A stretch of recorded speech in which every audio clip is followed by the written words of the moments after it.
And then the other photographer who I met at that time was Bruce Davidson. I did travel around quite a lot with him, and particularly when he was in London, I introduced him and got him into a whole lot of sort of the slightly undergroundy places that he might have struggled to get to. And this particular picture is an extraordinary picture from a set of pictures he did on a gang in New York, and incredible set of pictures.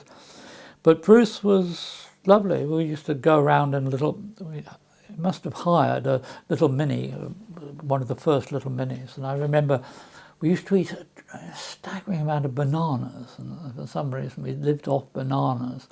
But he's a wonderful, wonderful photographer, and wonderful person, and did extraordinary work on the Selma marches and things like that.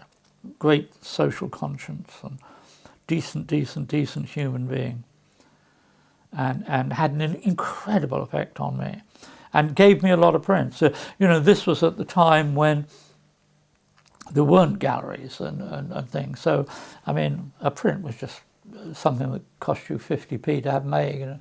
Somebody said, "Oh, I'd like that," which people mainly didn't. He'd say, "Fine."